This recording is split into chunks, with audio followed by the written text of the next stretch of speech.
The morning sun filtered through the tall oak trees that lined the streets of Tall.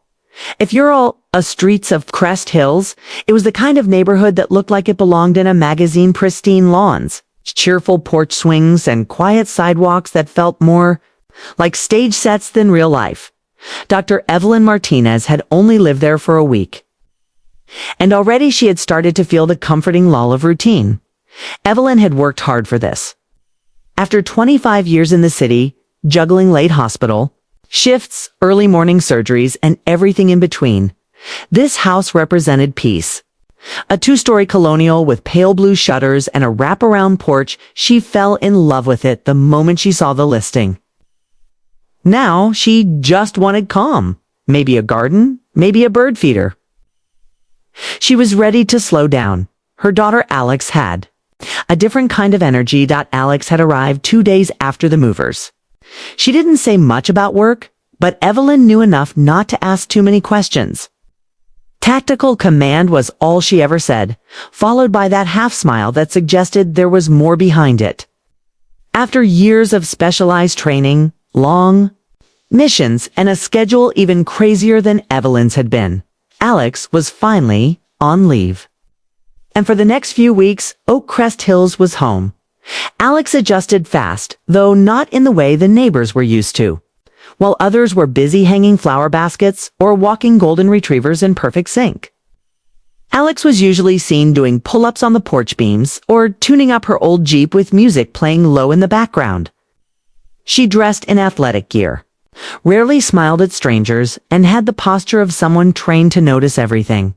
Most neighbors gave polite waves. Few avoided eye contact entirely.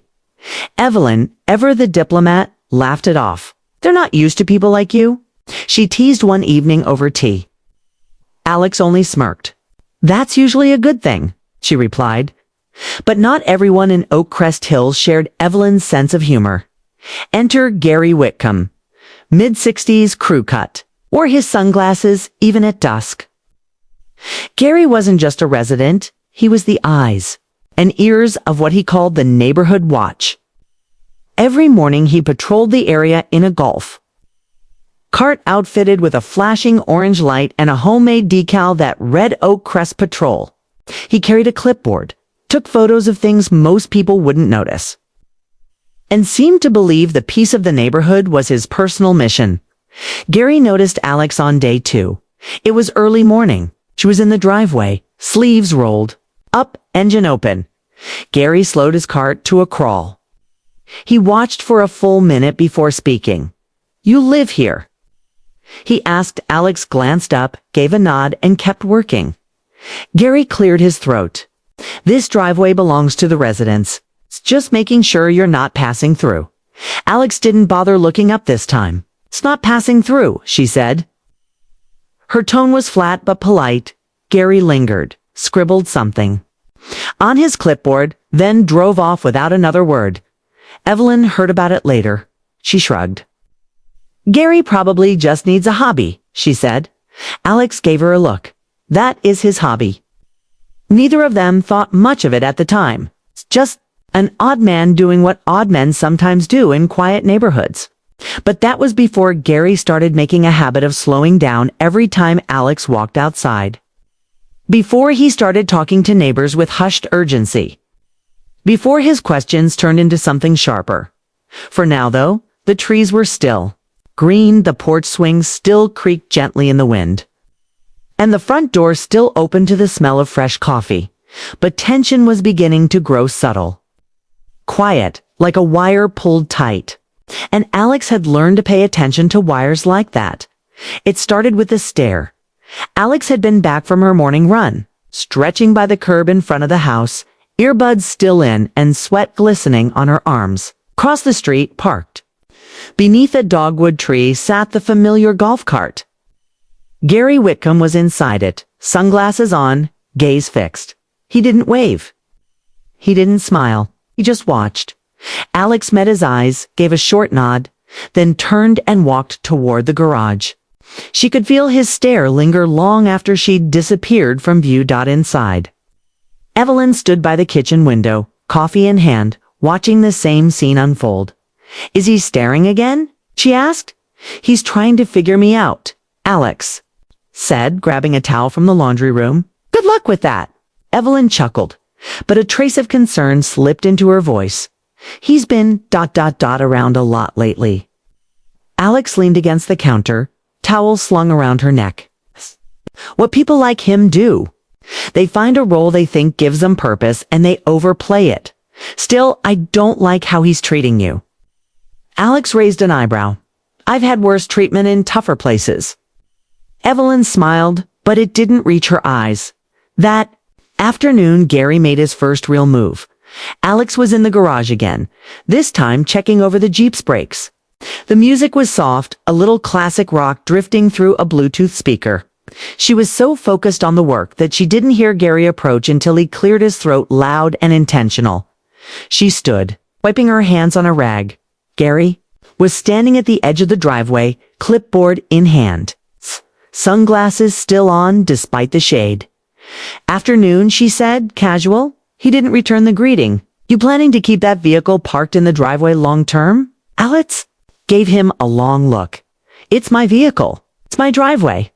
It's not the usual type we see around here. Is that a problem? She asked, keeping her tone level. I just think it's worth mentioning. Folks like a certain order around here. Alex tilted her head slightly. I'm sure they do? Gary paused, clearly expecting something else. When it didn't come, he tapped his pen once against the clipboard and turned to leave, just looking out for the neighborhood. Alex didn't reply. She simply watched him walk away, his shoulders a little too stiff, his stride just a little too controlled. That night, Evelyn got an email from a neighbor she barely knew. It was polite, vague, and awkwardly worded. Something about making sure guests knew the local expectations. Evelyn blinked at the screen for a long moment before sighing. I think your friend Gary has started a whisper campaign, she said. Alex looked up from her tablet. Let them whisper. I'm not here to make friends. You might want to be a little more careful, Evelyn said gently. Not cautious, just aware. Suburbs have their own strange little rules.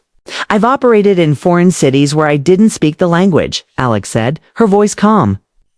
I think I'll be fine navigating a few manicured lawns and stairs. Still, there was a change in the air the next morning. Gary's patrol.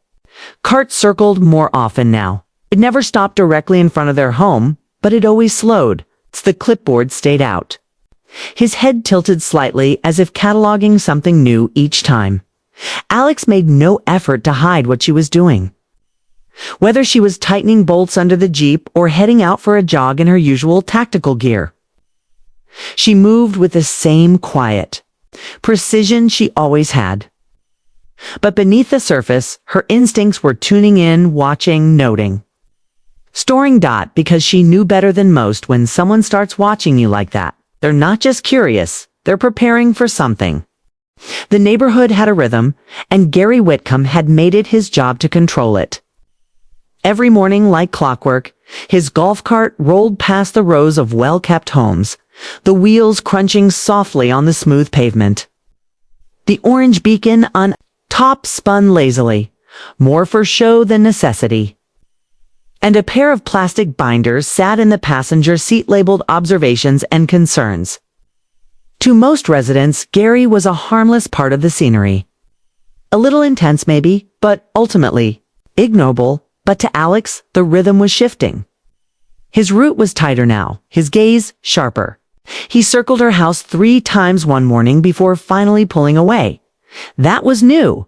Alex didn't scare easily. She noticed patterns, disruptions, and subtle changes, the kind of details most people missed. And right now, Gary was giving off every signal of a man who felt entitled to escalate. The next incident happened on a Wednesday afternoon. Evelyn was at the hospital attending a meeting, and Alex was home alone. She'd taken advantage of the quiet and decided to clean out the garage, reorganizing storage bins and sweeping the floor. The Jeep was parked on the curb for space. The sound of wheels crunching gravel made her pause. She stepped out into the sunlight, broom in hand, just as Gary's golf cart came to a stop at the curb. He didn't say anything at first, just looked at the Jeep. Like it was a rusted spaceship that had crash-landed on his front lawn. "You can't leave that there," he said finally, not looking at her. Alex leaned the broom against the side of the house. The street's public. There are no restrictions on curb parking. Gary's jaw clenched. It's not about the rules. It's about what's best for everyone. Alex folded her arms, silent dot. Gary tapped his clipboard. "Had a few folks mention it's an eyesore. It's not exactly what we're used to around here."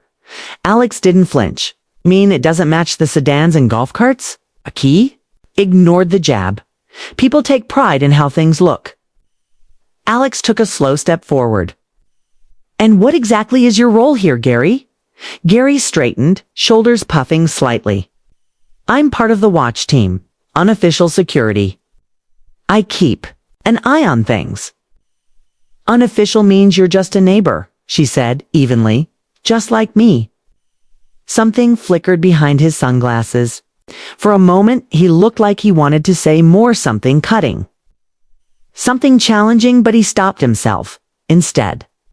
He muttered, "Just keep things neat," and drove off. Alex watched the cart roll away, slower than usual, as if daring her to follow. That evening, Evelyn returned home to find Alex sitting on the porch, arms crossed, a thoughtful look on her face. "More drama?" she asked, setting her keys down. Alex nodded. "He's testing boundaries." Small comments. Indirect pressure. Nothing you could report. Nothing that sticks. Evelyn sighed. "I thought moving here would mean less of this, not more." Alex gave a faint smile. Bullies don't need dark alleys. They just need to believe no one will stop them. For the rest of the week, Gary didn't speak to Alex directly, but his presence grew louder in its silence. He slowed every time she was outside. Neighbors began to glance her way with uncertain eyes, their greetings more hesitant. A few even crossed the street mid-walk. It didn't bother Alex personally. She didn't need their approval. But she noticed the pressure starting to creep toward Evelyn. Cheerful greetings were returned with less warmth. Now Gary was working a system. Not through confrontation, but through suggestion, through influence, through fear disguised as concern. But what he didn't know, what none of them knew, was that Alex had built her entire career on dismantling systems like that, and she wasn't done observing. Not yet. The air felt heavier than usual that evening, humid, quiet, still. The sun had dropped below the trees, casting long shadows across the sidewalks of Oak Crest Hills. Porch lights flickered on one by one. And most residents had retreated. Inside, the glow of televisions bouncing off windows. But Alex was still moving. She needed the run. After days of holding back and watching things unfold, the low simmer of frustration had finally started to bubble. A long jog always helped settle her mind.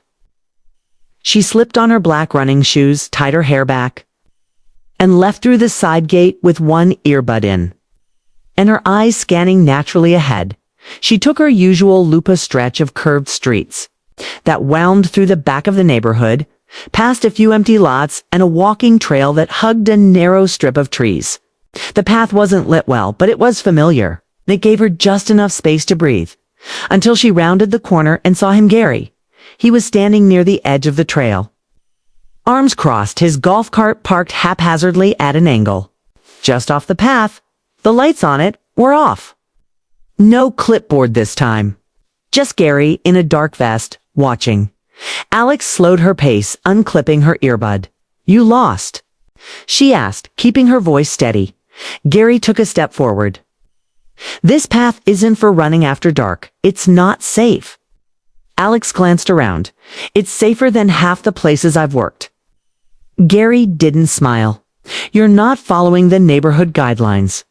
"You mean your guidelines?" He stepped closer. "You've been real confident since you moved in?" "But this neighborhood isn't just yours to do as you please." Alex held her ground. Her breathing was calm. She was already analyzing distance. Terrain stance. He was carrying something under his jacket. She could tell by the stiffness in his right arm. "Let's not do this," she said quietly. But Gary reached into his jacket and pulled out a small pistol. He didn't aim it, he held it low, almost casually, but the message was loud and clear. "You don't belong here," he said. "You think you're intimidating, but you're not. I've handled tougher." Alex raised her hands slowly. In fear, never. In fear, but to give herself the angle she needed. "I'm going to give you one chance to walk away," she said. Gary narrowed his eyes. "Or what?" Alex moved in a blur of motion. She stepped inside his reach, twisted his wrist downward with precision, and knocked the weapon to the ground. Before he could react, she had him on his knees.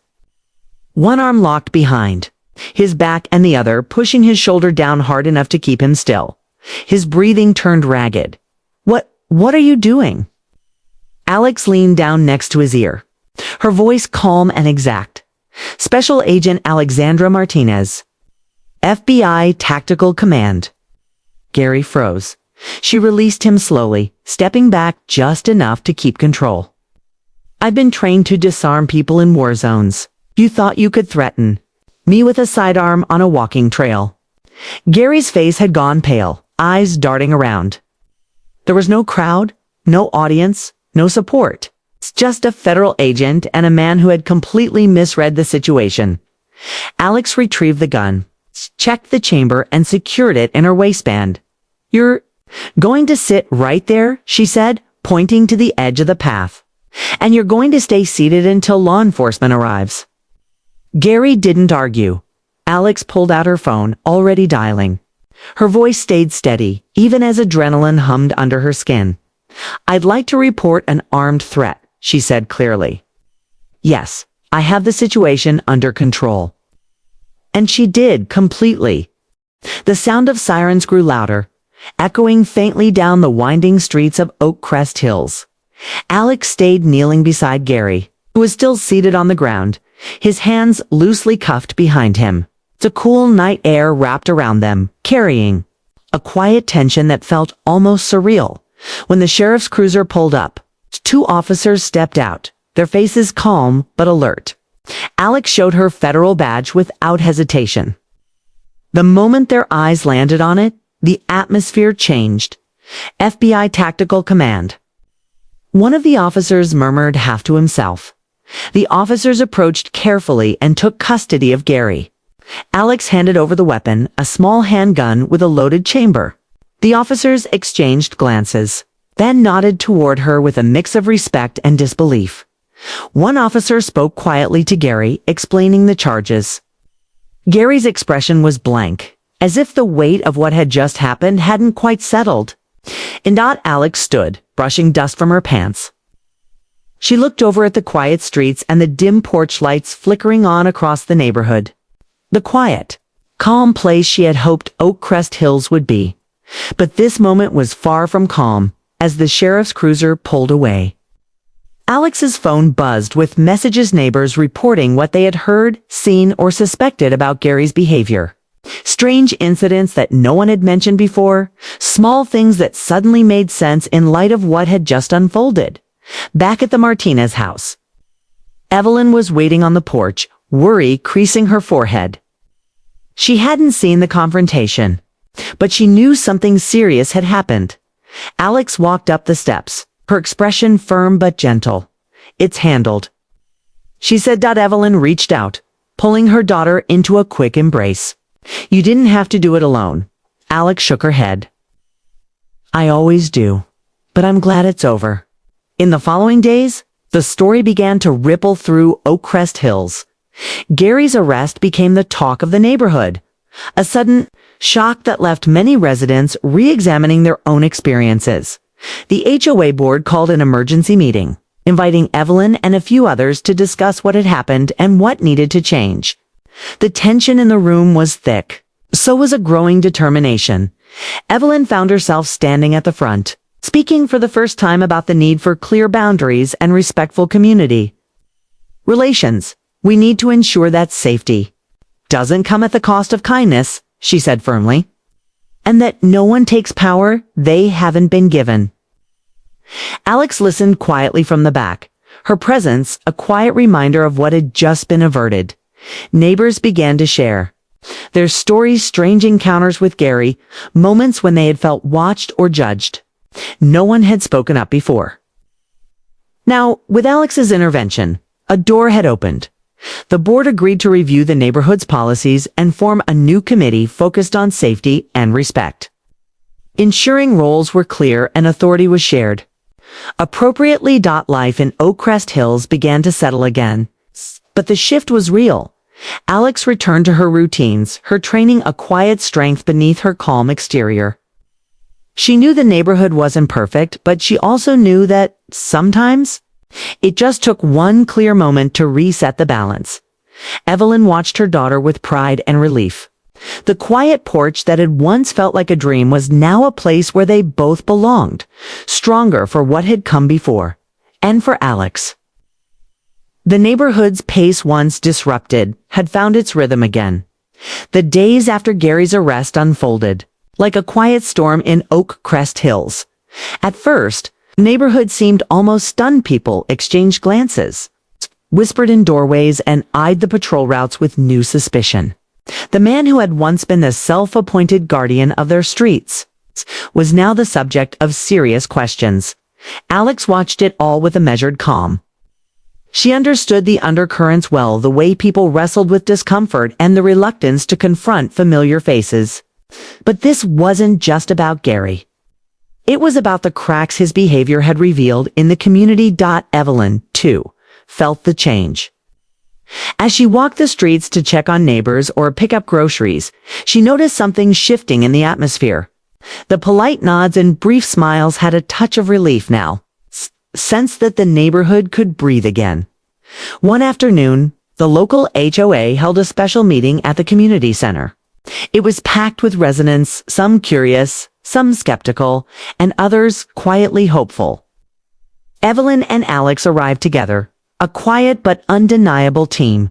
The chairperson called the meeting to order. His voice steady but clearly weighted by recent events. "We've all been impacted by recent developments," he began. "And it's time to be honest about what's happened and how we move forward." As the floor opened for discussion, neighbors began to speak. Mrs. Jenkins, a soft-spoken retiree, shared her story about how Gary had once confronted her about strange noises in her yard, only to admit later it was the wind moving a garden gate. "I didn't want to make a fuss," she said, voice trembling slightly, "but it felt like he was watching me." Another resident, Mr. Lee, recounted how Gary had reported him for parking his car too close to the curb, even though it was perfectly legal. "It made me uncomfortable, like I was being judged for living my life."